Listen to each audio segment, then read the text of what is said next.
Il y a quelque chose que personne ne t'a dit. La vie que tu mènes actuellement n'est pas celle que tu mérites, c'est celle que tu tolères. Ce n'est pas ce dont tu rêves, ni ce que tu imagines, ni ce que tu désires quand tu es seul. C'est ce que ton esprit permet, parce que le véritable champ de bataille n'est pas à l'extérieur. Il n'est pas au travail, ni dans les relations, ni dans le manque d'opportunités. Il est à l'intérieur, dans ce que tu te dis quand personne ne t'écoute, dans les histoires que tu répètes chaque jour comme une prière empoisonnée, dans cette voix qui te sabote juste quand tu es sur le point d'avancer. Cette voix, même si tu ne le crois pas, c'est toi. Et tant que tu ne te confrontes pas à elle, tant que tu ne la fais pas taire et que tu ne la reprogrammes pas, tu continueras à tourner en rond, avec de bonnes intentions, mais sans direction. Les gens veulent changer leur vie, mais ils ne veulent pas changer leur esprit. Et c'est là le problème. Tu ne peux pas construire une nouvelle réalité avec de vieilles pensées. Tu ne peux pas avoir de force si tu continues à parler comme un faible. Tu ne peux pas attendre le respect du monde si tu ne te respectes même pas quand tu penses. Cette vidéo n'est pas douce. Elle n'est pas faite pour te flatter. Elle est faite pour te donner un coup de vérité. Un dont tu as besoin. Parce que ce que tu ne maîtrises pas te domine. Et ton esprit a été ton maître pendant trop longtemps. Nous allons aller au fond des choses, démonter les idées qui te détruisent de l'intérieur, les remplacer par une mentalité d'acier, une que tu peux maintenir même quand tout s'effondre autour de toi, peu importe où tu es maintenant. Si tu respires, tu peux te reconstruire. Mais tu dois être prêt à écouter jusqu'à la fin, non pas parce que c'est facile, mais parce que c'est nécessaire. Voici 8 façons directes, dures et applicables de prendre le contrôle de ton esprit et avec lui, de ta vie. Alors reste, parce que si tu arrives à la fin de ceci, tu ne seras plus jamais la même personne. 1. Faites taire le bruit et espionnez votre esprit. Votre esprit est comme une ville en heure de pointe, des voitures klaxonnant, des gens criant, des vendeurs proposant des ordures, des alarmes sonnant partout. Mais au milieu de ce chaos, il y a un bâtiment silencieux, sans enseigne, sans fenêtres ouvertes, où sont prises les décisions qui contrôlent toute la ville. Ce bâtiment, c'est vous. Et si vous n'apprenez pas à monter à cet endroit et à fermer la porte, vous vivrez piégé dans le bruit extérieur sans vous rendre compte que ce qui vous détruit vraiment n'est pas ce qui se passe, mais ce que vous pensez quand cela se passe. Aujourd'hui, vous êtes programmé.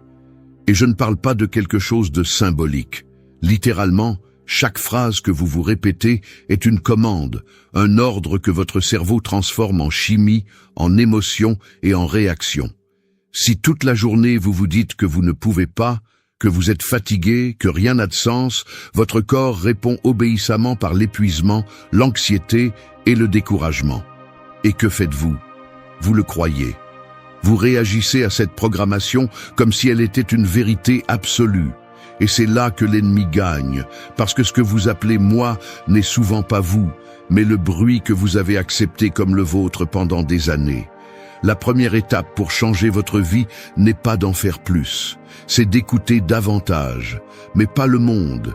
Vous écoutez, pas à partir de l'émotion, mais à partir de la conscience. Parce que lorsque vous êtes silencieux, vous pouvez détecter chaque pensée qui entre, chaque vieille histoire qui s'active, chaque schéma qui se répète sans que vous le remarquiez. Vous pouvez voir, comme si vous étiez un espion dans votre tête, comment votre système fonctionne. Et quand vous le voyez, vous pouvez l'interrompre. C'est la clé. Interrompre. Couper le circuit avant que le vieux scénario ne se déclenche. Ne pas laisser la pensée habituelle créer l'émotion habituelle qui génère la réaction habituelle qui vous mène au résultat habituel. La plupart des gens vivent en réagissant comme un réflexe, pas en agissant avec intention. Pourquoi? Parce qu'ils n'ont jamais fait l'exercice d'observer leur esprit comme s'ils n'étaient pas eux-mêmes. C'est inconfortable, oui. Vous allez découvrir que beaucoup des idées que vous vous êtes dites toute votre vie ne sont pas les vôtres. Elles viennent de votre famille, de la peur, du passé, d'expériences qui n'existent plus, mais qui continuent à commander. Mais ce moment d'inconfort est votre entrée vers la liberté. Parce qu'à l'instant où vous voyez la pensée, vous cessez d'en être la victime. C'est là que la discipline stoïcienne entre en jeu. Les stoïciens ne cherchaient pas à tout contrôler. Ils cherchaient à se maîtriser eux-mêmes au milieu du chaos. Et cette maîtrise commence par la pensée. Épictète disait que ce ne sont pas les choses qui nous font du mal, mais l'interprétation que nous en faisons. Et cette interprétation est automatique, à moins que vous décidiez de l'arrêter. Pour cela, vous avez besoin de silence. Pas nécessairement d'isolement physique, mais d'espaces mentaux où vous vous entraînez à observer ce que vous pensez sans vous identifier à cela. C'est comme regarder un écran avec des sous-titres. Vous pouvez lire ce qui apparaît sans croire que c'est vous. Il ne s'agit pas de penser joliment, il s'agit de penser avec puissance, de transformer votre esprit en un terrain sous surveillance, de ne pas laisser n'importe quelle idée s'asseoir et vous parler comme si elle était vraie. Et cela s'entraîne, comme un muscle, un jour à la fois, en observant, en questionnant, en remplaçant. Parce que si vous ne le faites pas, le monde le fera. Et croyez-moi, le monde est plein de voix qui veulent habiter votre tête sans payer de loyer. Le silence n'est pas une faiblesse, c'est une stratégie. Et celui qui apprend à espionner son esprit sans peur devient maître de lui-même. Et un être humain qui s'appartient est imbattable. Choisis ton épée avant de sortir sur le champ de bataille. Imagine te réveiller au milieu d'un champ de bataille. Tout est couvert de brouillard. Tu entends des cris, des pas, de l'acier qui s'entrechoquent. Tu te rends compte que tu n'as rien dans les mains, ni épée, ni bouclier, ni direction. Tu es juste là, debout, attendant que quelque chose ou quelqu'un te dise quoi faire. C'est ainsi que beaucoup de gens vivent, jetés dans le chaos quotidien sans avoir choisi leur arme, sans avoir défini avec quelle mentalité ils vont affronter la vie. Sortir dans la rue sans une intention claire est comme aller à la guerre désarmé. Chaque jour apporte des conflits, des distractions, des tentations, des problèmes et des épreuves. Peu importe à quel point tu te sens bien, quelque chose va te pousser, te défier ou te provoquer. Et si tu n'as pas décidé à l'avance comment tu vas réagir, tu le feras avec le premier instinct qui apparaît. Ou pire, avec le vieux schéma qui te tire toujours vers le bas. C'est la racine de beaucoup de défaites personnelles. Réagir sans préparation, agir sans direction. Ton épée est ton attitude mentale. Ce que tu choisis de penser, ce que tu décides de croire, ce que tu as en tête avant que le monde ne te crie le contraire. Et comme tout guerrier sérieux, tu as besoin de choisir cette épée chaque matin, avant que la bataille ne commence. Pas quand tu es déjà au milieu du chaos, pas quand tu as déjà explosé, pas quand tu es déjà fatigué. Avant. Parce que quand vient le moment d'agir, il est trop tard pour penser. Tu ne peux utiliser que ce que tu as déjà entraîné. Les stoïciens parlaient de la proairesis, la capacité de choisir comment répondre au monde. C'était leur arme sacrée. Ils ne contrôlaient pas le climat, les guerres ou les pertes, mais ils contrôlaient leur attitude. Et cette attitude ne s'improvise pas, elle se décide, elle se pratique, elle se répète jusqu'à ce qu'elle devienne une partie de toi. Une personne qui se lève chaque jour avec une clarté sur qui elle veut être, a un avantage sur celle qui se laisse porter par ce que le monde met devant elle. Parce que l'intention claire filtre le bruit, coupe les doutes et te permet d'avancer sans te trahir. C'est là qu'entre en jeu l'agressivité contrôlée. Ce n'est pas de la violence, c'est de la fermeté. C'est avoir une direction interne si solide que ni l'opinion des autres ni les obstacles inattendus ne parviennent à te désarmer. Parce que tu sais déjà ce que tu fais, tu sais déjà quelles pensées tu vas autoriser et lesquelles tu vas couper sans hésiter. Tu sais déjà quelles paroles tu vas utiliser avec toi-même quand les choses deviennent difficiles. C'est ton épée, elle n'est pas en acier, elle est faite de décisions. L'erreur est de vivre en pilote automatique, de laisser le jour décider comment tu te sens. De permettre à la routine, aux nouvelles ou aux réseaux sociaux de choisir ton humeur. Ce n'est pas la vie, c'est une réaction constante. Et vivre en réagissant est épuisant. Cela désarme ton énergie, ton focus, ta dignité. Si tu veux reprendre le contrôle, commence par les matins, ne touche pas le téléphone. N'ouvre pas la porte au monde avant d'avoir armé ton esprit. Décide quel type de personne tu vas être aujourd'hui. Choisis ton épée. Fais-le avec des mots. Écris-le si nécessaire. Dis à haute voix qui tu es, ce que tu ne vas pas permettre, et quel est ton but. Pas comme un rituel vide, mais comme un acte d'engagement. Cette décision change ton énergie, aligne ton corps, renforce ton esprit. Parce qu'au final, ce n'est pas le plus fort qui gagne. C'est celui qui entre sur le champ de bataille avec clarté, avec intention, avec conviction. Et cette force ne se trouve pas, elle se forge. 3. Brise l'écho de la victime. Vivre avec une mentalité de victime, c'est comme être enfermé dans une pièce au mur rembourré où chaque cri rebondit, chaque lamentation revient amplifiée et tout ce que tu dis finit par renforcer ta prison. L'écho répète la même chose. Ce n'est pas de ta faute, personne ne te comprend, tout est contre toi. Et plus tu l'écoutes, plus tu y crois. Plus cet endroit devient confortable, et moins tu as de force pour en sortir. Le piège est que cet écho sonne comme un réconfort. Il semble être de la compréhension, il semble être du soulagement, il semble être de l'empathie. Mais c'est du poison déguisé. Parce que plus tu répètes le discours de la victime, plus tu justifies l'inaction, plus tu t'éloignes du pouvoir personnel, plus tu éteins cette partie de toi qui pourrait se lever et tout changer. Il ne s'agit pas de nier ce qui t'est arrivé. Il s'agit d'arrêter de l'utiliser comme excuse pour ne pas avancer. La victime trouve son identité dans la douleur. Elle s'accroche à ce qu'elle a souffert comme si c'était une médaille. Mais ce qu'elle ne comprend pas, c'est que ce qu'elle utilise pour expliquer sa paralysie pourrait être le carburant pour construire quelque chose de plus fort. Le problème n'est pas le passé. C'est comment tu te le racontes aujourd'hui.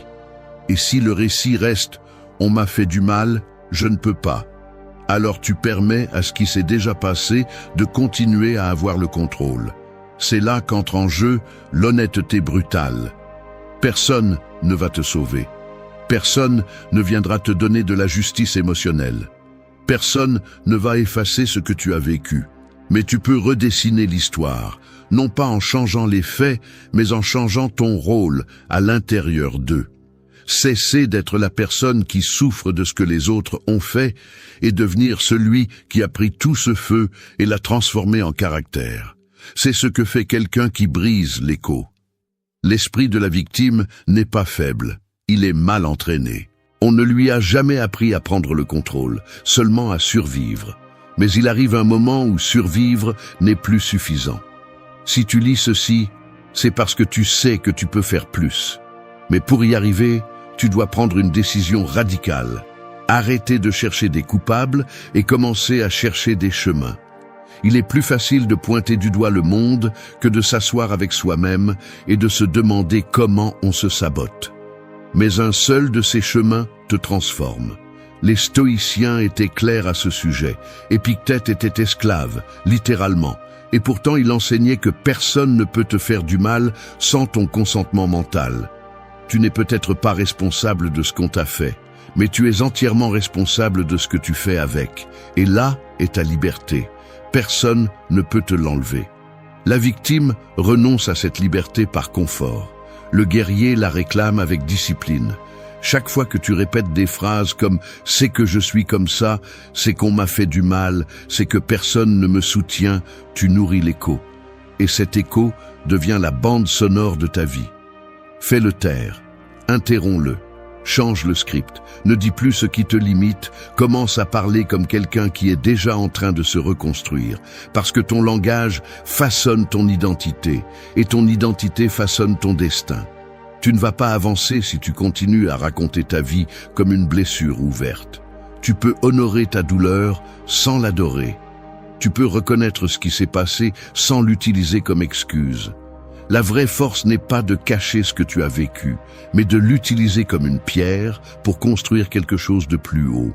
Et cela n'arrive que lorsque tu brises l'écho, lorsque tu décides que tu ne vas plus parler à partir de la blessure, mais à partir de la cicatrice. 4. Devance l'impulsion. L'impulsion est comme un feu qui s'allume avec une étincelle. Au début, elle semble petite, presque inoffensive. Mais si tu ne l'éteins pas à temps, elle se propage, ravage tout et laisse descendre là où il y avait auparavant une structure. C'est ainsi qu'elle fonctionne en toi, une émotion mal gérée, une réaction automatique, un mot mal dit, et soudain, ce qui aurait pu être évité devient une catastrophe personnelle. Non pas parce que le feu était inévitable, mais parce que tu n'étais pas présent pour l'éteindre quand il commençait à peine. Chaque fois que tu agis sous l'impulsion, tu cèdes le contrôle. Tu cesses d'être celui qui dirige ta vie et tu deviens un spectateur de plus de tes propres réactions. Et le pire, c'est que cette réaction a souvent des conséquences plus grandes que la raison qui l'a déclenchée. Tu perds ton calme, tu dis ce que tu ne voulais pas, tu fais ce que tu avais promis de ne pas répéter, et ensuite vient le regret, mais il est déjà trop tard. Parce que tu n'as pas freiné quand tu le pouvais encore. Parce que tu ne t'es pas donné cette seconde de lucidité qui change tout. La maîtrise de l'impulsion ne consiste pas à supprimer ce que tu ressens, mais à interrompre le mécanisme automatique qui te mène toujours au même résultat. Tu dois apprendre à reconnaître le début du feu, la tension dans le corps, la vitesse des pensées, l'énergie qui monte brusquement. C'est le moment clé. Là, tu n'as pas besoin de réponse philosophique, tu as juste besoin de présence, respirer, ne pas agir, gagner du temps. Parce que cet espace, aussi petit soit-il, est ton pouvoir. Marc Aurèle écrivait pour lui-même, pas pour les autres. Il se parlait comme s'il devait se rappeler qui il était au milieu du chaos. C'est ce que tu dois faire. Créer une pause. Te parler clairement juste quand ton corps veut exploser. Non pas parce que réprimer est la solution, mais parce que contenir est choisir. Et celui qui peut choisir a le pouvoir. L'émotion ne doit pas être niée, elle doit être observée. C'est comme un messager qui arrive avec un avertissement, mais c'est toi qui décides si tu ouvres la porte ou non.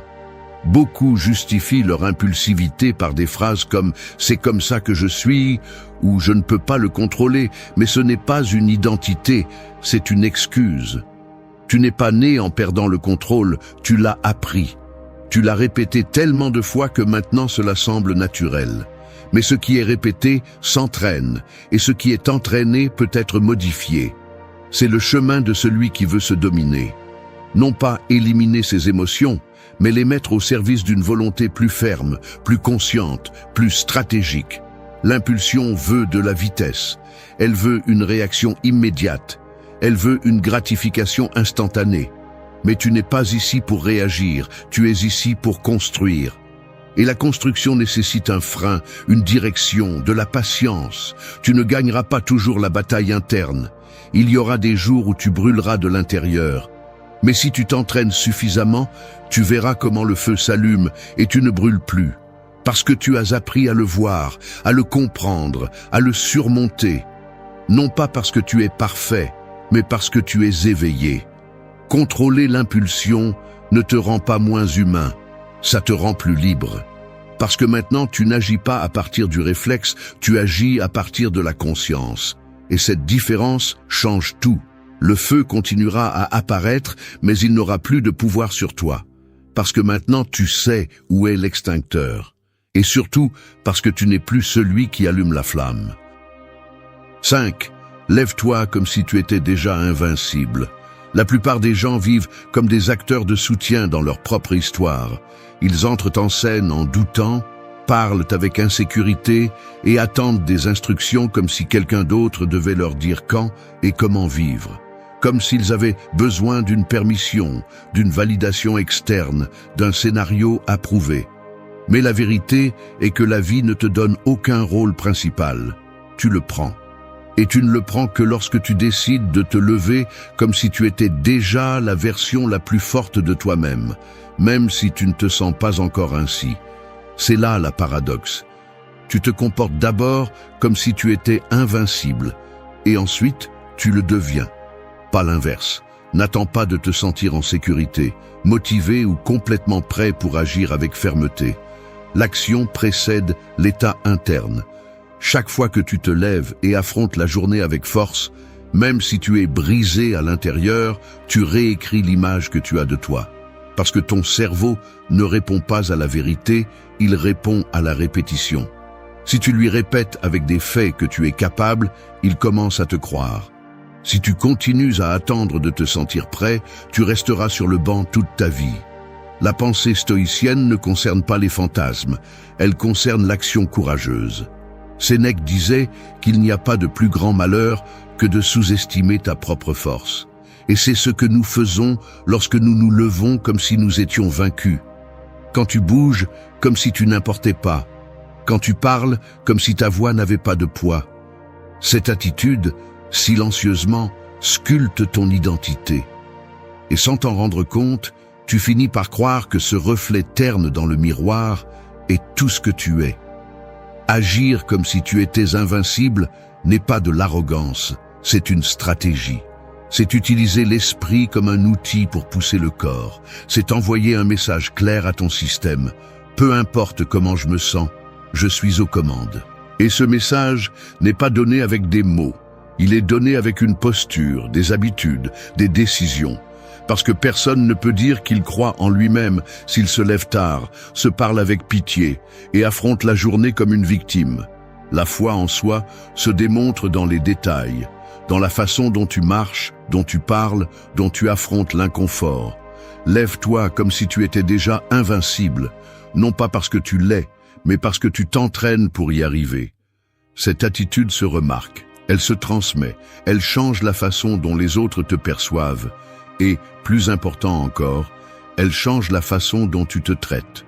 Parce que si chaque jour tu te présentes comme ta meilleure version, même lorsque le monde ne le voit pas, tu le vois. Et c'est ce qui compte.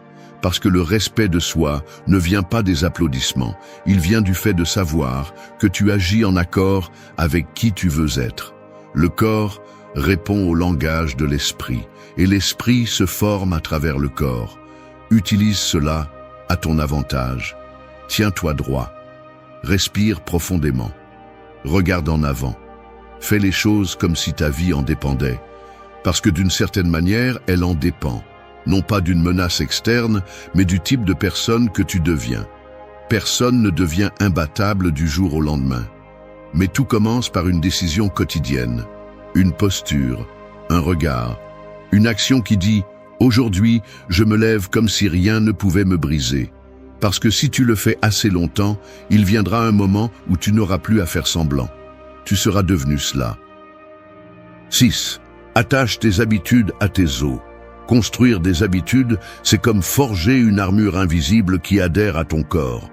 Au début, elle semble inconfortable, étrangère, lourde, comme si chaque mouvement coûtait le double.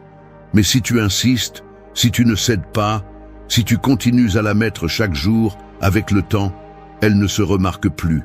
Non pas parce qu'elle disparaît, mais parce qu'elle a fusionné avec toi.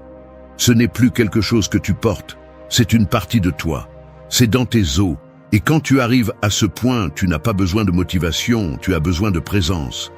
Tu ne te demandes plus si tu le feras, tu le fais simplement, parce que c'est ainsi que tu fonctionnes. Le problème, c'est que la plupart des gens veulent des habitudes sans friction. Ils veulent des résultats sans résistance. Mais aucune habitude réelle, utile ou transformatrice ne se construit sans inconfort. Tes vieilles habitudes te tirent comme des chaînes rouillées et chaque tentative de te déplacer dans une autre direction se sent comme une lutte interne. Ce qu'ils ne comprennent pas, c'est que cette friction n'est pas un signe de faiblesse. C'est la preuve que tu romps avec une ancienne version de toi. Une version qui résiste à mourir, mais qui doit tomber si tu veux grandir. Les habitudes ne sont pas des activités, ce sont des décisions qui se maintiennent dans le temps. Ce sont des promesses que tu te fais à toi-même quand personne ne te regarde. Ce sont des actes répétés avec une telle constance qu'ils façonnent ton identité sans te demander la permission. Et cette identité devient la base de ce que tu peux accomplir. Tu n'es pas ce que tu fais une fois, tu es ce que tu fais toujours, ce que tu décides quand tu es fatigué, ce que tu choisis quand personne ne t'oblige, ce que tu maintiens même quand tu ne vois pas de résultats immédiats. La philosophie stoïcienne ne parle pas d'habitude avec le mot moderne que nous utilisons aujourd'hui, mais elle est implicite dans chacune de ces pratiques. L'auto-examen quotidien, la réflexion constante, le contrôle émotionnel, la sobriété mentale. Tout cela était une habitude, une discipline, une répétition. Non pas parce qu'ils étaient obsédés, mais parce qu'ils savaient que le caractère se construit dans la routine, que la grandeur n'arrive pas par inspiration, mais par répétition. L'erreur la plus courante est d'attendre de se sentir prêt pour agir. Mais les habitudes qui changent vraiment la vie ne dépendent pas de l'humeur, elles dépendent de l'engagement. Si tu ne t'entraînes que quand tu en as envie, si tu ne travailles que quand tu es inspiré, si tu n'es discipliné que quand tout va bien, alors tes résultats seront toujours faibles parce que tu laisses ta vie aux mains du hasard émotionnel. En revanche, quand tu agis parce que tu l'as décidé, pas parce que tu l'as ressenti, tu commences à construire un moi beaucoup plus solide. Attacher les habitudes aux os signifie que tu n'as plus besoin de les négocier chaque jour. Ce ne sont pas une option, elles font partie de ton code. Tout comme tu respires sans y penser, tu t'entraînes sans en discuter, tu étudies sans te forcer, tu tiens ta parole sans chercher d'excuses. Cela ne se fait pas en une semaine, cela se fait en répétant de petites actions avec une brutalité constante, en échouant, en corrigeant, en répétant. Et plus tu le fais, plus cela devient facile, non pas parce que la difficulté change, mais parce que tu deviens plus fort. Ton cerveau s'adapte, ton corps s'adapte, ton énergie s'adapte. Ce qui hier te semblait impossible, demain sera une routine. Mais pour y arriver, tu dois traverser l'étape la plus difficile, la résistance interne. Cette voix qui te dit « tu le feras plus tard », aujourd'hui ce n'est pas si important. Après tout, un jour ne fait pas la différence. Cette voix est celle qui sépare la moyenne de celui qui se transforme. Et la faire taire n'est pas un acte de magie, c'est un acte de répétition. Encore et encore, jusqu'à ce qu'elle se fatigue et que tu prennes le contrôle. Attache tes habitudes à tes os, pas à tes émotions, parce que si tu les fais partie de ta structure, elles te soutiendront quand tout le reste échouera. Et c'est là le véritable pouvoir. Ne pas dépendre de ce qui se passe à l'extérieur, mais de ce que tu as construit à l'intérieur. 7. Répète l'enfer, pas le paradis. Un parachutiste ne s'entraîne pas en sautant d'un ciel bleu, sans vent et avec un temps parfait. Il se prépare pour la chute la plus dangereuse avec des rafales qui frappent, un terrain hostile, avec la possibilité réelle d'échouer. Parce qu'il sait qu'il ne s'entraîne pas pour les jours faciles, il s'entraîne pour survivre au pire. La vie fonctionne de la même manière. Si tu ne répètes que le paradis, le premier enfer te détruira. Mais si tu t'entraînes pour le chaos, quand il arrivera, tu seras prêt. Beaucoup se remplissent d'affirmations positives, de plans idéaux, de fantasmes sur ce que sera leur vie quand tout ira bien. Mais cette préparation émotionnelle est fragile. Parce que quand le conflit arrive, le rejet, la perte ou la fatigue extrême, il n'y a pas de défense, il n'y a pas de structure, il n'y a pas de résistance. Parce qu'ils n'ont jamais entraîné leur esprit à l'adversité. Ils n'ont jamais simulé l'échec, ils n'ont jamais anticipé la douleur. Ils se sont tellement concentrés sur le résultat parfait qu'ils ont oublié que la vie ne respecte pas les scénarios. Le stoïcisme a une pratique appelée premeditatio malorum. Visualiser les pires scénarios, non pas pour te faire peur, mais pour te renforcer. Imaginez que tout échoue, que tu es rejeté, que tu perds ce que tu aimes. Non pas comme une punition mentale, mais comme une préparation stratégique. Si tu peux penser au pire et continuer avec détermination, ce qui se passe dans la réalité ne te surprendra jamais complètement, parce que tu l'as déjà entraîné, parce que ton esprit n'attend pas un monde doux, il est prêt à résister à la tempête. Répéter l'enfer ne signifie pas vivre dans la peur, cela signifie durcir le caractère. Cela signifie ne pas être surpris quand les choses tournent mal. Cela signifie agir avec sérénité quand tout le monde panique. Cela s'entraîne, on le répète dans les petites choses. Quand tu t'exposes volontairement au rejet, quand tu choisis le chemin inconfortable plutôt que le chemin facile, quand tu te prives volontairement de quelque chose qui te rend faible, non pas pour souffrir, mais pour te prouver que tu peux le supporter, que tu n'as pas besoin de vivre dans du coton pour fonctionner. Les personnes les plus fortes ne sont pas celles qui ont une vie parfaite. Ce sont celles qui, même après avoir vu l'abîme, continuent à marcher avec un regard déterminé, parce qu'elles se sont déjà vues là-bas. Elles sont déjà tombées dans leur esprit. Elles savent déjà ce que c'est que de perdre, et pourtant elles ont choisi d'avancer. C'est la différence entre celui qui se brise et celui qui se renforce. La préparation interne. Pas dans les livres, pas dans les discours, mais dans l'entraînement mental quotidien qui se fait sans applaudissements. Si tu ne te concentres que sur ce à quoi ressemblera ta vie quand tout fonctionnera, tu abandonneras quand quelque chose ne fonctionnera pas, parce que le contraste te détruira. Tu auras l'impression que tout va mal, simplement parce que cela ne correspond pas au scénario dont tu as rêvé. Mais si tu t'entraînes à résister, si tu fais de l'épreuve ton état de base, si tu choisis de vivre avec l'esprit aiguisé comme une épée en guerre, alors aucun coup ne te laissera au sol très longtemps. Ne prépare pas ta vie pour quand tu seras au sommet. Prépare-toi pour quand tu retomberas. Parce que tu vas tomber. Nous tombons tous. La question est, comment vas-tu réagir? Si tu n'as répété que le succès, tu resteras brisé. Mais si tu as répété l'échec, tu te relèveras plus vite. Non pas par désespoir, mais par la tranquillité de savoir que tu as déjà été là, que tu connais déjà l'obscurité, que cela ne te fait pas peur, que tu peux te déplacer à l'intérieur avec les yeux ouverts. Répète l'enfer. Non pas parce que tu souhaites souffrir, mais parce que tu souhaites résister, parce que le monde ne te demandera pas si tu es prêt. Il te mettra à l'épreuve, que cela te plaise ou non.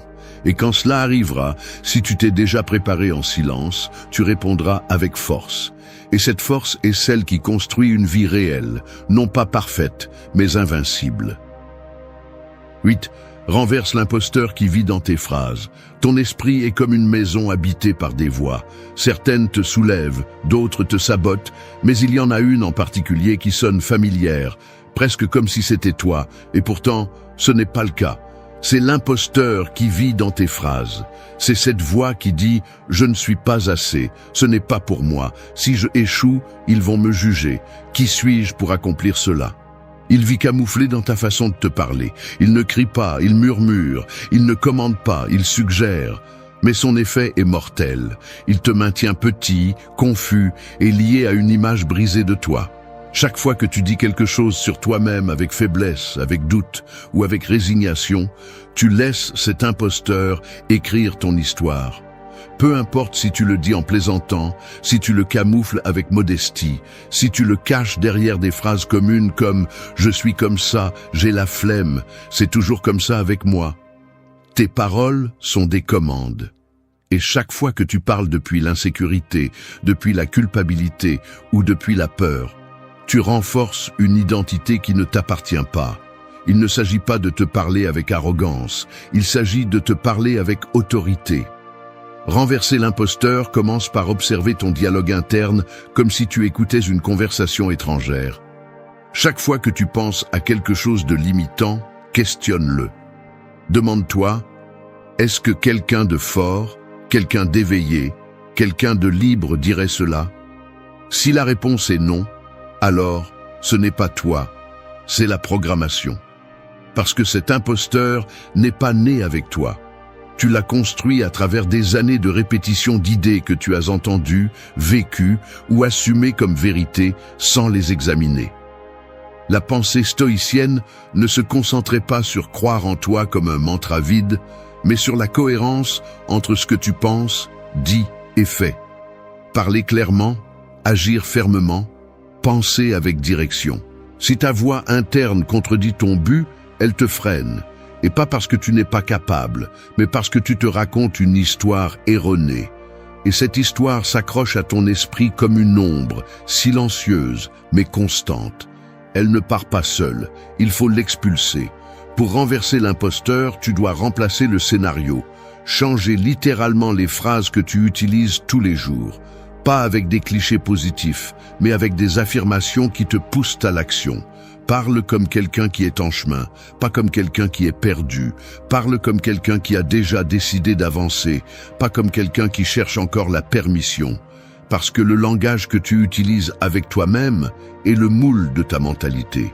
Et si ta mentalité est faible, peu importe combien tu essaies d'avancer, tu reviendras toujours au point de départ. Tu n'es pas tes pensées automatiques. Tu es la conscience qui peut choisir quelles pensées soutenir et lesquelles jeter. L'imposteur veut que tu te confondes, que tu crois que cette voix est toi. Mais tu peux la désactiver. Pas avec une force brute, mais avec de la constance. En reprogrammant chaque phrase qui naît de la peur, en répondant à chaque idée faible par une décision ferme, en ne laissant pas de place aux discours qui te freinent, aussi confortables ou familiers qu'ils puissent paraître. Personne n'échappe complètement à cette voix, mais celui qui apprend à l'identifier, à la confronter et à la remplacer, se libère. Parce qu'il ne vit plus sous le sort de son propre langage, il vit à partir d'une nouvelle narration. Une qui construit, qui pousse, qui renforce. Et cela se reflète dans tout, dans ton énergie, dans ta façon de marcher, dans ce que tu tolères, dans ce que tu choisis. Renverse l'imposteur qui vit dans tes phrases.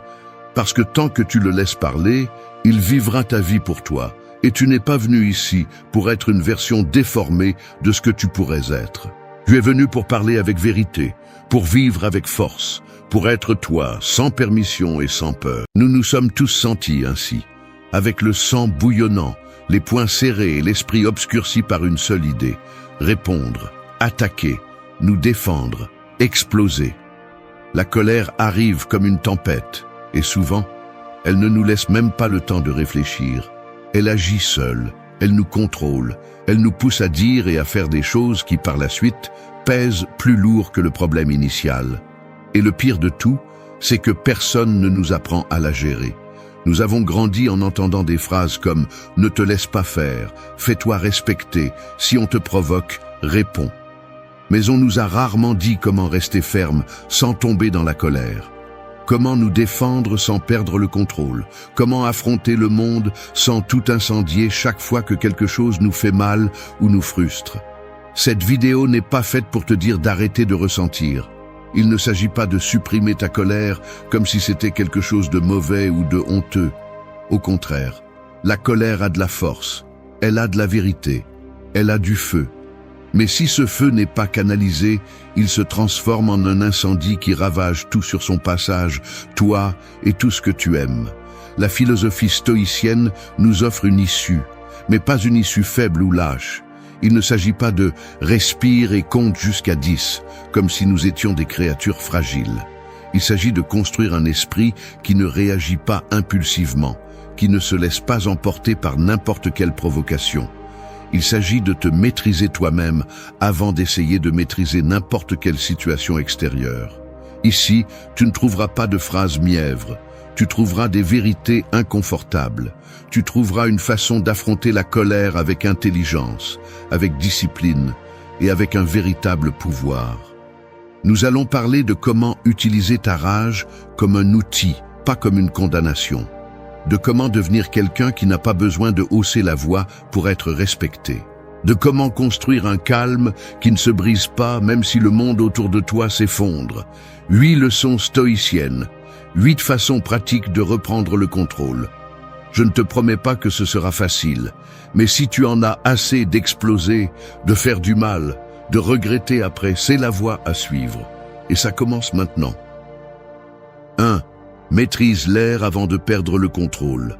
La colère est comme un cheval sauvage qui se lâche dans une petite pièce.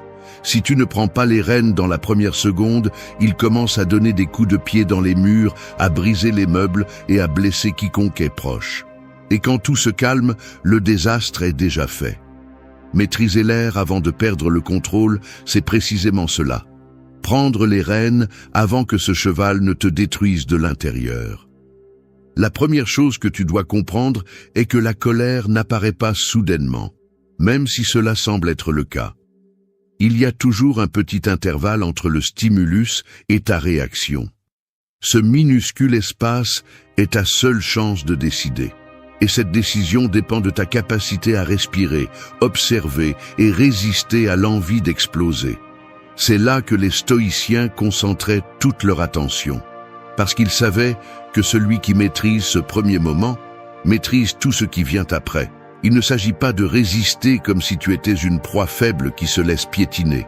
Non. Il s'agit d'utiliser ta force pour te contenir, pas pour exploser.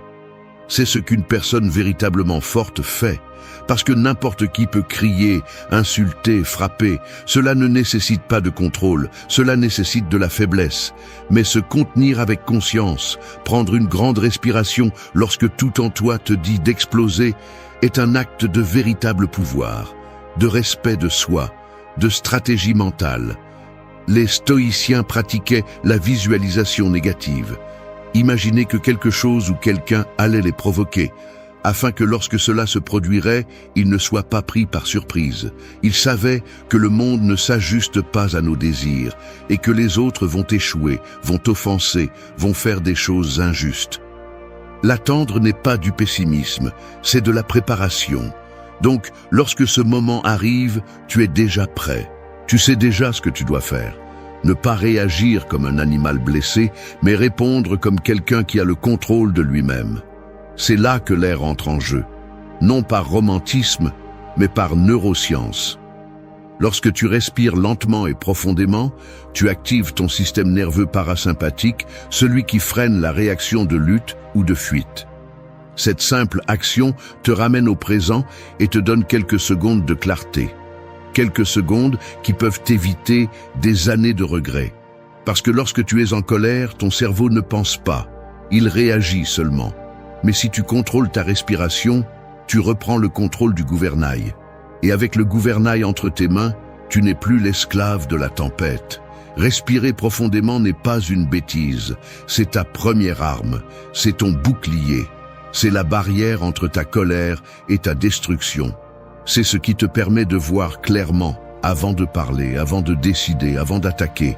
Si tu ne respires pas, tu ne décides pas. Si tu ne décides pas, tu réagis. Et si tu ne fais que réagir, tu vis enchaîné à l'instinct, pas à la raison.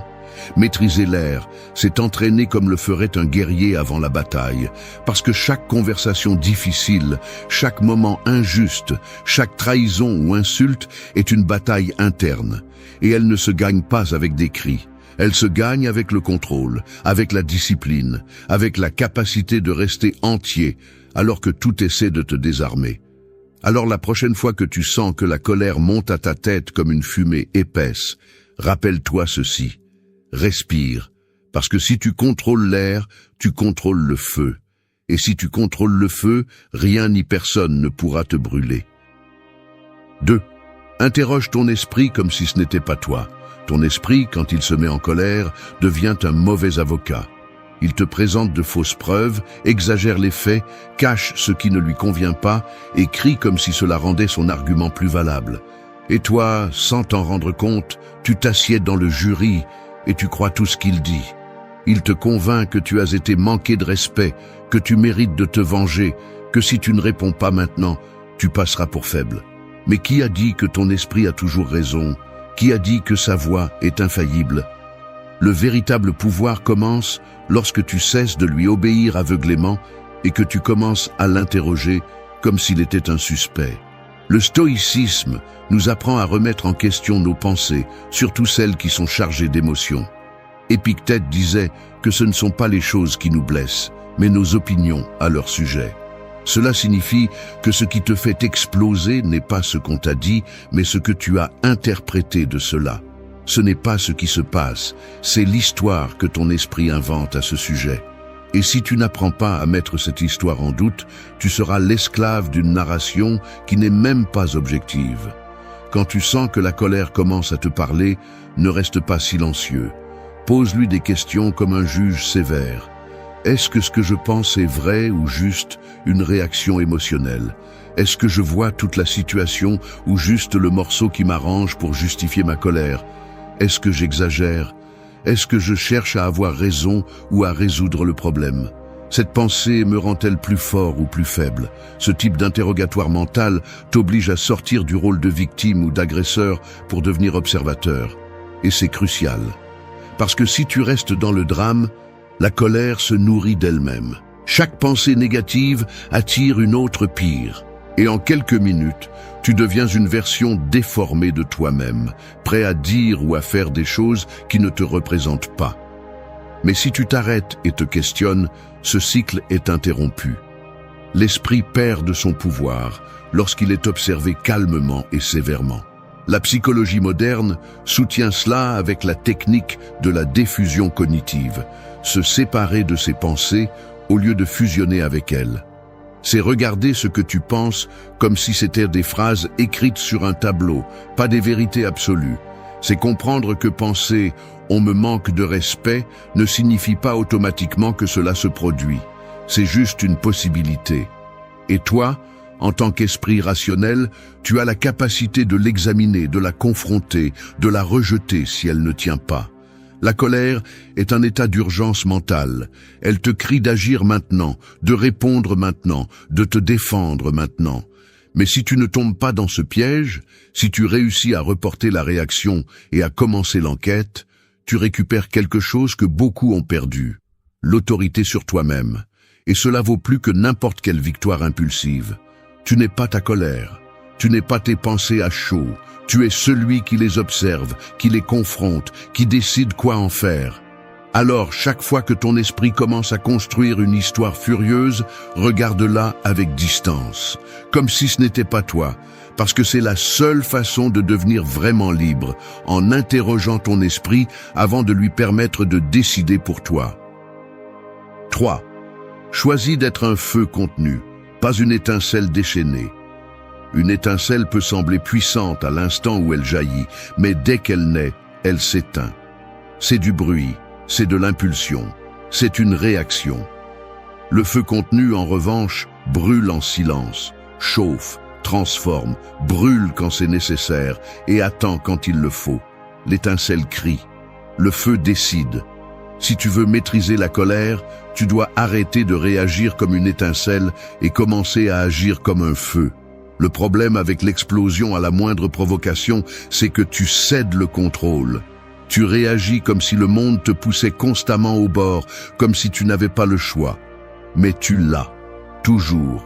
Celui qui répond sans réfléchir n'est pas courageux, il est instable. Celui qui frappe en premier parce qu'il ne supporte pas le silence ne montre pas de force, il montre de la peur. Le feu contenu, en revanche, observe.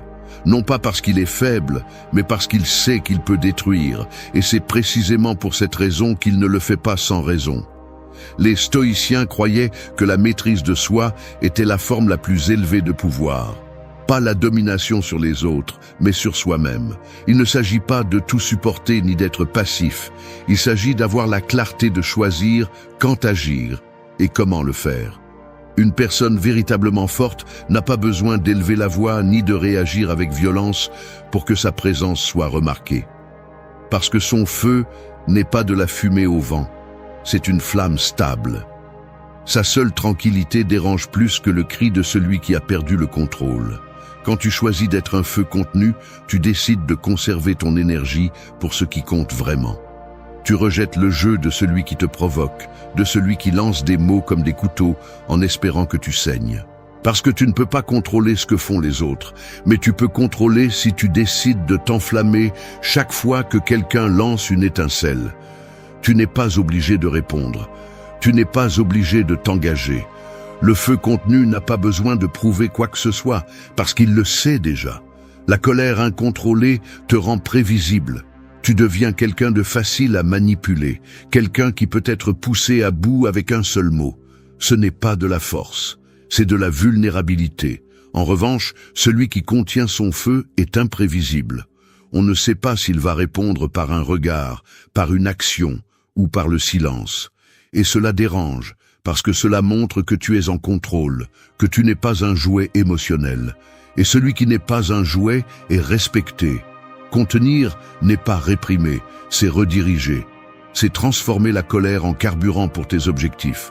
C'est transformer la colère en concentration, en présence, en action intelligente. Si tu te mets en colère et que tu exploses, tu t'épuises. Si tu l'utilises comme une force interne, tu avances. C'est aussi simple que ça. L'énergie de la colère peut te détruire ou te propulser, tout dépend si tu choisis de devenir une étincelle ou un feu. Et chaque jour, tu prends cette décision, même si tu ne t'en rends pas compte. Quand quelqu'un te coupe la route, quand on te répond mal, quand quelque chose ne se passe pas comme tu le voulais, cet instant définit ce que tu deviens. Si tu es quelqu'un qui réagit sans réfléchir, ou quelqu'un qui réfléchit avant d'agir. Si tu es une étincelle qui brûle et disparaît, ou un feu qui brûle lentement et fermement, avec un but, une direction, un contrôle. Ne te trompe pas, personne ne naît avec cette capacité. Elle s'entraîne, elle se cultive, elle se gagne chaque fois que tu choisis de te contenir, de respirer et d'agir avec intention. Chaque fois que tu te prouves à toi-même que tu peux gérer ta propre colère. Parce que quand tu contrôles ton feu, personne d'autre ne peut te brûler. 4. Garde le silence comme celui qui aiguise une épée. Le silence n'est pas une absence, c'est une préparation. Comme celui qui aiguise une épée dans l'obscurité, sans hâte mais sans arrêt, avec la certitude que tôt ou tard viendra le moment de l'utiliser. C'est ainsi que fonctionne le pouvoir du silence face à la colère. Ce n'est pas une faiblesse, ce n'est pas une soumission, c'est une stratégie, c'est une façon de rester éveillé pendant que le monde essaie de t'entraîner dans le bruit et le chaos. Celui qui garde le silence n'est pas en train de perdre, il est en train d'affiner son esprit. Dans la culture actuelle, paraître en colère est confondu avec paraître fort. Et élever la voix est interprété comme un signe d'autorité, mais rien n'est plus facile que de crier. Ce qui est difficile, c'est de soutenir le regard sans dire un mot. Ce qui est difficile, c'est de rester immobile quand tout dans ton corps te pousse à réagir. Et c'est précisément pour cela que le silence a tant de valeur. Parce qu'il nécessite une force intérieure. Parce que c'est un acte conscient de contrôle. Parce que c'est l'opposé de la réaction automatique. Les stoïciens comprenaient que le silence n'est pas un vide, mais un espace. Un espace pour penser, un espace pour observer, un espace pour décider avec clarté et non pas avec le sang chaud. Quand quelqu'un te provoque et que tu réponds par du bruit, tu lui donnes ton pouvoir. Mais quand tu choisis le silence, tu crées un mur invisible. Un mur qui déconcerte, qui freine, qui te protège. Parce que celui qui n'a pas besoin de parler pour imposer sa présence est quelqu'un qui se respecte trop pour entrer dans des jeux vides. Il ne s'agit pas de toujours rester silencieux, mais de savoir quand le silence a plus d'impact que 1000 mots. Et face à la colère, ce moment est juste quand tu es sur le point de perdre le contrôle, quand on te pousse à bout et que tu sais que si tu parles, tu vas exploser. C'est alors que le silence devient un bouclier, pas pour fuir, pas pour éviter, mais pour gagner du temps, pour ne pas tomber sur le terrain de l'autre, pour ne pas te laisser entraîner dans un combat sans sens. La psychologie le soutient. Le silence conscient active des zones du cerveau associées au contrôle exécutif, à la réflexion, à la prise de décision. Ce n'est pas de la passivité, c'est de la maîtrise. C'est choisir de ne pas te laisser emporter par le premier élan et d'utiliser cet espace comme un terrain d'entraînement mental. Parce que pendant que tu te tais, tu penses. Pendant que tu te tais, tu respires. Pendant que tu te tais, tu deviens plus fort. Et il ne s'agit pas seulement de garder le silence à l'extérieur. Il s'agit aussi de le faire à l'intérieur. Parce que ton esprit crie aussi. Il te dit de répondre, d'attaquer, de défendre ton orgueil. Mais si tu peux le faire taire à l'intérieur, même pour quelques secondes, tu développes quelque chose que peu de gens ont. La maîtrise de soi. La capacité de résister au feu sans bouger. Et cela, dans le monde réel, vaut plus que 1000 réactions impulsives. Il y a ceux qui confondent le silence avec la lâcheté. Mais la lâcheté, c'est d'agir sans réfléchir. Le véritable courage, c'est de contenir l'instinct pour agir avec précision. Et celui qui aiguise son épée en silence ne le fait pas pour ne pas se battre, mais pour être prêt quand c'est nécessaire. Le silence n'est pas une renonciation, c'est du pouvoir en attente. C'est un feu qui n'est pas gaspillé. La prochaine fois que tu ressens le besoin de répondre avec colère, ferme la bouche et aiguise ton esprit. Que chaque seconde de silence te prépare, que chaque respiration te centre. Parce que quand viendra le moment de parler, tu ne vas pas trembler ni crier. Tu vas parler avec la force de celui qui se connaît, de celui qui se maîtrise, de celui qui n'a plus besoin de prouver quoi que ce soit. Garde le silence, non par peur, mais parce que tu es en train de forger quelque chose de beaucoup plus puissant qu'une réponse rapide. Tu es en train de forger ton caractère. 5. Utilise la colère comme une salle de sport. La colère est comme une haltère en fer rouillé, lourde, inconfortable, brutale si tu ne sais pas la manier, mais incroyablement utile si tu apprends à la soulever avec technique.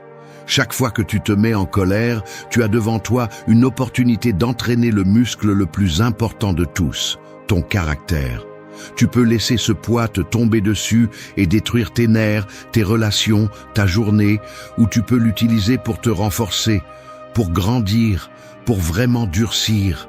La colère n'a pas à être ton ennemi, elle peut être ton entraîneur.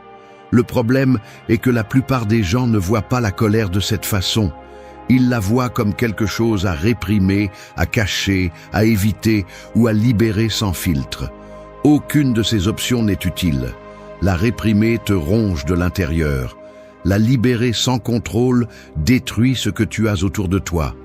L'utiliser comme un outil, comme une impulsion consciente, comme du carburant pour travailler plus dur, penser plus clairement et répondre avec un but, c'est ce qui te transforme.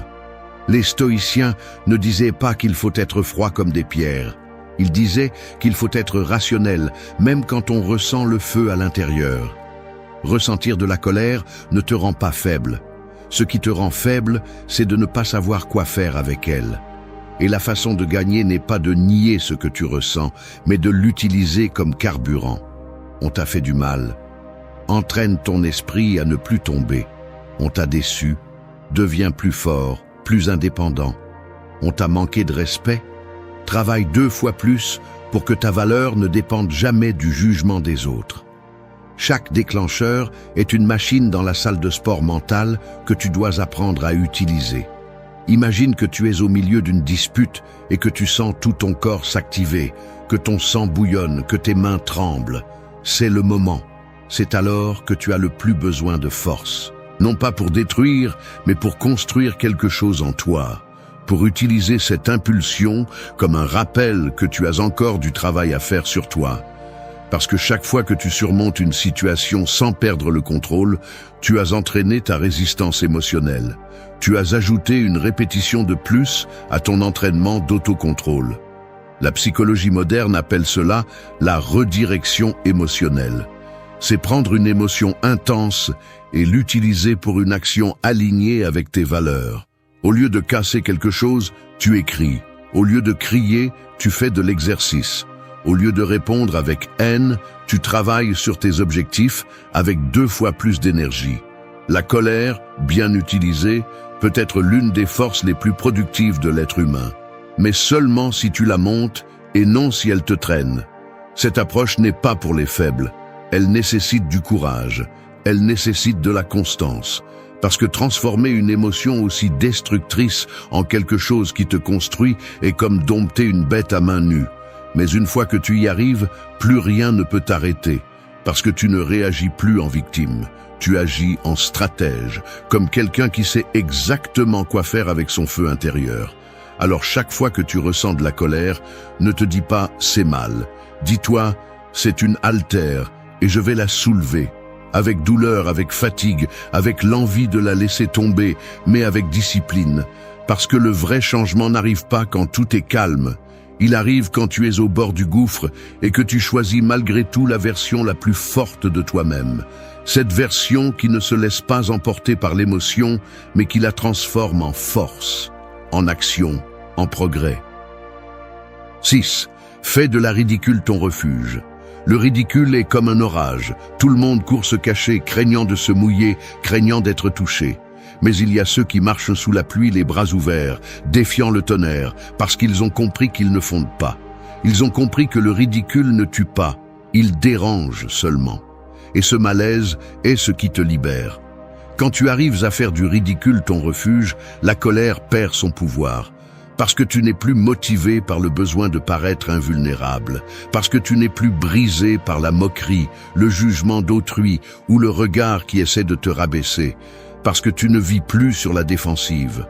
Une des racines les plus communes de la colère est l'ego blessé. Cette partie de toi qui veut protéger une image, qui ne supporte pas de se sentir faible, qui répond avec rage pour que l'insécurité ne se voit pas. Mais le stoïcisme t'enseigne que ce que les autres disent de toi, ou ce qu'ils pensent que tu es, ne te définit pas. Le ridicule n'est une menace que pour ceux qui sont construits sur des apparences, pour ceux qui ont besoin d'une validation constante, pour ceux qui croient que le respect s'obtient en imposant la peur et non en montrant du caractère. Quand tu acceptes le ridicule, tu désarmes ceux qui cherchent à t'offenser. Ils n'ont rien pour t'attaquer, parce que le coup ne te fait pas mal. Et ce n'est pas parce que tu n'as pas de fierté, mais parce que ta fierté est fondée sur autre chose, la vérité. Savoir qui tu es au-delà des rires des autres. Avoir une identité solide, pas un masque fragile. Celui qui craint le ridicule vit enfermé dans une prison invisible, où toute erreur, toute blague, toute critique est une raison de se mettre en colère, d'exploser, de se défendre. Mais celui qui embrasse le ridicule est libre. Et un être humain libre est très difficile à manipuler. Fais un effort de mémoire. Combien de fois t'es-tu mis en colère parce que tu as senti qu'on te faisait passer pour un idiot? Combien de fois as-tu réagi parce que quelqu'un t'a manqué de respect devant les autres? C'est là que l'ego brûle. Mais la vraie question est, de quoi essaies-tu de te protéger? Qu'est-ce que tu crois que tu perdras si quelqu'un se moque de toi, si tu fais une erreur, si tu ne parais pas fort? Quand tu trouveras cette réponse, tu auras identifié l'une des causes les plus profondes de ta colère. Et alors tu pourras la désactiver. Il ne s'agit pas de se balader dans la vie comme un clown ou de ne pas se prendre au sérieux. Il s'agit de comprendre que ta valeur ne diminue pas parce que quelqu'un ne la voit pas. Que ta dignité ne disparaît pas à cause d'une blague. Que le véritable respect n'est pas imposé par la peur, mais par la cohérence. Celui qui répond avec colère au ridicule montre qu'il se soucie encore trop de l'opinion des autres. Celui qui répond avec calme ou même avec humour montre qu'il s'est déjà libéré. Les stoïciens s'entraînaient pour cela. Ils faisaient des exercices mentaux où ils imaginaient être insultés, moqués, ignorés. Non pas par masochisme, mais pour que l'âme devienne plus forte, pour que le « qu'en dira-t-on » ne soit pas une chaîne. Parce que si la colère naît du désir de tout contrôler, y compris ce que les autres pensent, alors se libérer de la peur du ridicule est l'un des actes les plus révolutionnaires de liberté intérieure. Alors, ris en premier. Ris avec toi. Ris de toi. Non pas comme quelqu'un qui se méprise, mais comme quelqu'un qui ne se défend plus. Comme quelqu'un qui a compris que d'être humain, c'est faire des erreurs, trébucher, se tromper en public, et pourtant rester debout. Parce que quand le ridicule cesse de te faire peur, la colère aussi. Et cela fait de toi quelqu'un d'invincible à l'intérieur, même si tu ne parais pas parfait à l'extérieur. 7. Arrête d'exiger la perfection de l'univers. Attendre que le monde se comporte exactement comme tu le veux, c'est comme crier à la mer pour qu'elle arrête d'avoir des vagues. Tu peux le faire, oui, tu peux t'époumoner et maudire le vent, mais la mer ne va pas s'arrêter. Les vagues continueront de se briser, le vent soufflera quand il le voudra et la marée montera sans te demander la permission. C'est ainsi que fonctionne l'univers. Imprévisible, chaotique, imparfait. Le problème n'est pas en lui, le problème est en toi si tu continues à attendre que tout se passe selon ton scénario personnel. La colère naît souvent de cette attente absurde de contrôle absolu. Tu attends que les gens agissent comme tu le ferais, que les choses se passent comme tu les as prévues, que personne ne se mette en travers, que rien ne faille, que la vie respecte tes horaires, tes valeurs, tes désirs. Mais le monde n'a signé aucun contrat avec toi. Personne là-bas ne te doit la perfection. Il ne l'a pas fait hier, il ne le fera pas demain. Et plus tôt tu l'accepteras, plus libre tu seras. Les stoïciens parlaient du contrôle dichotomique. ce qui dépend de toi et ce qui ne dépend pas. En d'autres termes, tu peux contrôler tes pensées, tes actions, tes décisions. Rien de plus. Tu ne peux pas contrôler les autres, tu ne peux pas contrôler le temps, ni les nouvelles, ni le trafic, ni les émotions des autres personnes. Et pourtant, chaque fois que quelque chose de cela ne correspond pas à tes attentes, tu réagis avec colère, comme si l'univers brisait une promesse qu'il n'a jamais faite. Cette colère est un signal, une alerte que tu es attaché à une illusion, l'illusion que les choses devraient être différentes. Mais d'où as-tu tiré cette idée ? Qui a dit que tout doit bien se passer? Qui a dit que les gens doivent être justes, gentils, sensés tout le temps? Cette exigence de perfection te rend otage de ton propre désir. Parce que tant que tu continues à attendre que tout s'emboîte, tu vas vivre frustré, déçu, plein de colère contenue pour un monde qui ne t'obéit pas. Accepter que l'univers est imparfait n'est pas se rendre, c'est mûrir. C'est arrêter de se battre avec la réalité et commencer à l'utiliser à ton avantage. C'est comprendre que ce qui se passe, et la seule chose que tu peux faire est de décider comment tu vas répondre. Quand quelque chose se passe mal, au lieu de dire « cela ne devrait pas arriver », dis « cela arrive ». Que fais-je avec cela? C'est la différence entre un esclave émotionnel et un esprit stoïcien. Ce changement de perspective n'est pas passif. Cela ne signifie pas que tout est égal. Cela signifie que tu choisis de te concentrer sur ce que tu peux bouger, sur ce qui dépend de toi. Cela signifie que tu économises de l'énergie, que tu deviens plus efficace, que tu ne t'épuises plus à te battre avec des fantômes. Et en conséquence, ta colère se dissout, non pas parce que tu ne ressens plus de frustration, mais parce que tu as appris à la mettre à sa place. La colère constante est le symptôme d'une attente maladive. Celui qui se met en colère tout le temps est quelqu'un qui n'a pas fait la paix avec la réalité. Et tant que tu ne le fais pas, tu vas vivre comme un architecte frustré qui veut construire avec des pièces qui n'existent pas. Mais quand tu arrêtes d'exiger la perfection de l'univers, tu commences à travailler avec ce qui est là. Tu commences à être créatif, flexible, vraiment fort. Tu ne vis plus en attendant que tout fonctionne comme tu le veux. Tu vis prêt à répondre intelligemment à ce qui vient, quoi que ce soit, parce que la maturité émotionnelle ne se mesure pas par le nombre de choses que tu contrôles, mais par la façon dont tu réagis quand tu ne peux rien contrôler. Et si tu peux rester calme dans le chaos, personne ne peut te sortir de ton centre. Parce que pendant que d'autres continuent à crier à la mer, tu as déjà appris à naviguer. 8. Ne te saisis pas du poison qui n'est pas le tien. Accepter la colère des autres comme la tienne, c'est comme boire un poison que quelqu'un d'autre a laissé sur la table. Il est là, devant toi, avec le couvercle ouvert.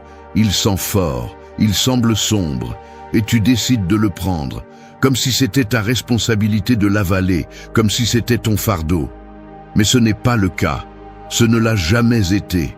La plupart de la colère que tu portes ne vient pas de toi, mais de ce que tu absorbes des autres, de ce qu'ils te projettent, de ce que tu traînes par peur de lâcher prise. Nous vivons dans un monde où les gens crachent leurs frustrations sans réfléchir, comme ceux qui lancent des pierres dans le vide.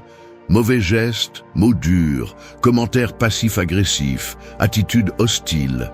Et le plus courant est que tu le prennes personnellement, comme si chaque coup émotionnel était un signe que quelque chose ne va pas avec toi. Mais ce n'est pas le cas.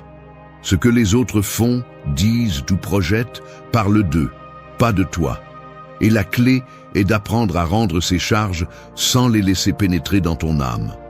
Les stoïciens enseignaient que personne ne peut t'offenser sans ton consentement, qu'une offense n'a pas de pouvoir à moins que tu ne l'acceptes, que tu ne la prennes, que tu ne te l'appropries. Et même si tu ne le crois pas, c'est toi qui décides. Chaque fois que quelqu'un te lance du poison, tu choisis si tu l'avales ou si tu le laisses passer.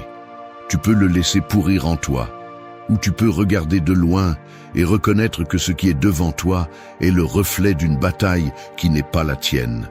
Le problème est que nous avons grandi en croyant que nous devons répondre à tout, que nous ne pouvons pas rester silencieux, que si quelqu'un nous blesse, nous devons rendre le coup. Mais à quoi cela sert-il? À quoi cela sert-il de descendre à ce niveau et de te contaminer avec ce qui ne t'appartient pas? Si l'autre est plein de colère, tu n'as pas besoin de t'en imprégner. Tu as besoin d'avoir la clarté de voir que cette émotion ne s'est pas originaire en toi, et donc tu n'as pas à la porter. Ce n'est pas de l'indifférence, c'est de la sagesse.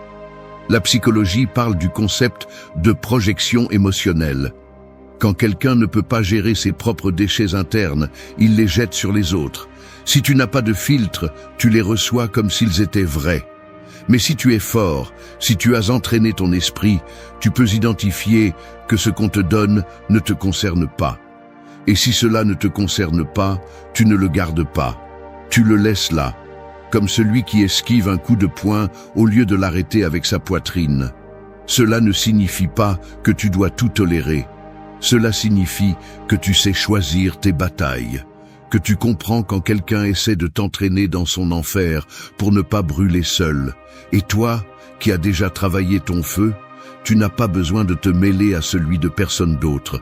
Tu n'as pas besoin de te salir pour te défendre. Tu n'as pas besoin de ramasser la boue des autres pour prouver que tu as de la force. Ta force se voit justement dans ta capacité à ne pas te laisser empoisonner. Parce que lorsque tu te saisis du poison des autres, tu perds le contrôle de ton état émotionnel. Tu commences à agir en fonction de ce que les autres déchargent et non de ce que tu décides. Tu deviens un reflet, pas un auteur, une victime, pas un architecte. Mais quand tu choisis de ne pas t'approprier ce poison, tu restes propre, serein, centré. C'est toi qui décides ce qui entre, ce qui affecte, ce qui reste et ce qui ne reste pas. Souviens-toi toujours de ceci. Tu n'as pas à attraper tout ce qu'on te lance. Tu n'as pas à absorber tout ce qu'on te dit. Tout ce que le monde vomit n'est pas à toi. Apprends à regarder le poison, à le reconnaître et à le laisser passer. Parce que tu n'as pas à te guérir de ce qui ne t'appartient pas. Tu as juste à ne pas le prendre. Et cela, bien que cela puisse sembler peu, est un acte profond de liberté.